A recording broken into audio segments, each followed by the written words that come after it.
La paix du Christ. Même si c'est la journée de lutte contre les crimes rituels, je ne comprends pas pourquoi les gens sont toujours tristes.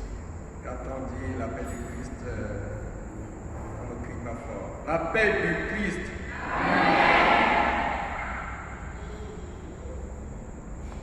Au nom de l'ensemble de toutes les familles victimes et affectées du phénomène des crimes rituels et les disparitions forcées, nous remercions le Seigneur et tous ceux qui ont contribué à la réalisation de cette journée. Je reprends la parole pour vous présenter cette communication sur les violences faites aux enfants, car si nous dormons, nous mourrons. Réveillons-nous pour combattre ce phénomène barbare. Défendons les droits des enfants pour que ces actes inhumains soient éradiqués totalement au Gabon. Au Gabon, les confessions religieuses signataires du mémorandum du 13 mai 2013 remis au chef de l'État avaient retenu cette date comme journée des enfants assassinés victimes des crimes rituels au Gabon. Lorsque je parle de confession religieuse, il s'agit des catholiques, des protestants, des musulmans et quelques églises dites de réveil.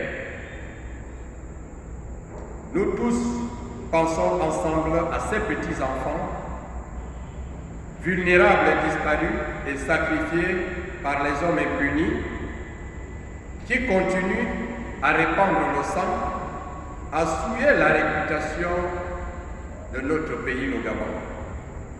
Ils entretiennent toutes sortes de violences en milieu scolaire, dans nos familles, dans la rue, à travers les viols, les détournements des mineurs, les trafics d'enfants et surtout les sacrifices humains.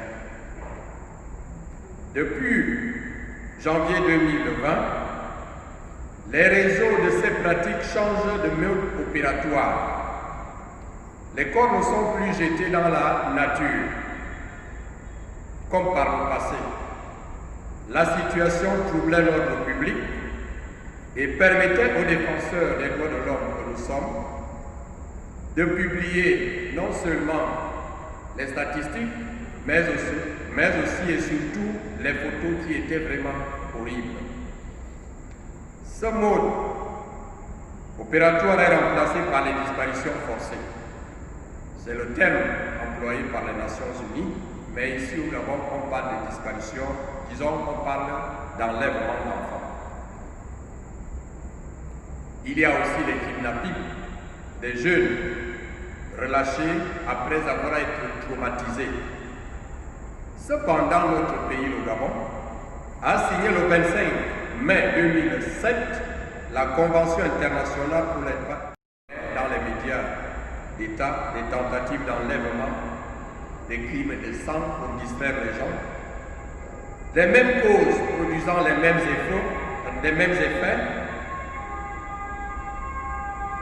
Ce sont des crimes, ce sont des disparitions forcées à des fins criminelles, parce que quand on enlève ces enfants-là, c'est pour aller dans des buts, c'est pour aller consommer la chair humaine, ou bien faire les trafics, comme au niveau des médias, on en parle ces derniers jours. Vous allez vous poser la question, quel est le contexte actuel? Le phénomène persiste à cause de l'impunité, à cause de la corruption et l'impunité. La presse d'État censure les dossiers. Certains criminels sont arrêtés et libérés expressément avant la fin de leur peine. Le silence et le désengagement du gouvernement avec le non-application les recommandations du mémorandum. Rappelez-vous, en 2013, l'association de lutte contre les crimes rituels, en partenariat avec les confessions religieuses, avait fait une marche pacifique. L'objectif de la marche, c'était non seulement de dénoncer le phénomène, mais aussi et surtout remettre au chef de l'État, celui qui a prêté serment de protéger les Gabonais, pour mettre un terme à ce phénomène. Nous avons aussi tenu 2 colloques en 2005 et en 2014. Ces recommandations ne sont pas suffisamment prises en compte.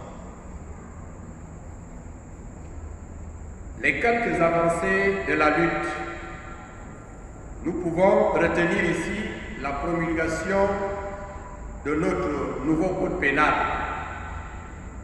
Ça a été révisé et dans ce code pénal, ils ont inséré quelques articles qui condamnent ce phénomène. Alors, ce sont les articles 227, 275, 278, 279 et 280. Je conseille aux plaignants, lorsqu'ils déposeront encore des plaintes, de parler de crimes avec prélèvement d'organes. Ce sont des jeux de mots, mais qui ont des poids au niveau du tribunal. Il y a la poursuite des sessions criminelles.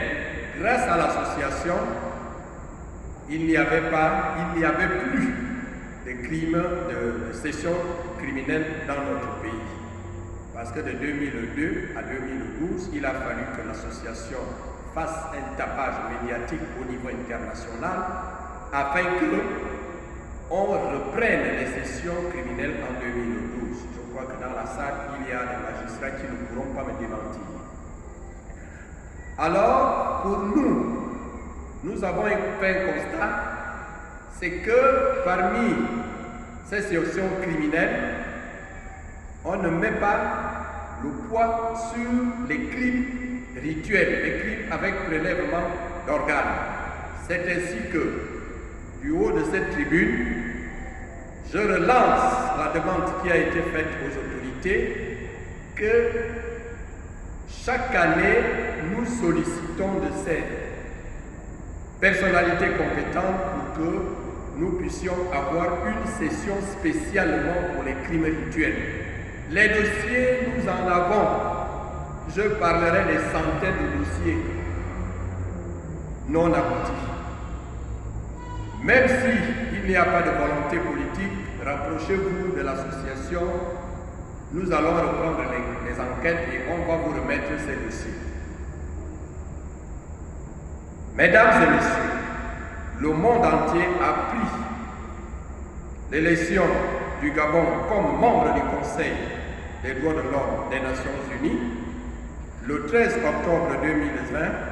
C'est un grand honneur et une haute responsabilité. Le Gabon doit maintenant balayer sa propre maison avant d'aller donner des leçons des droits de l'homme aux autres nations du monde.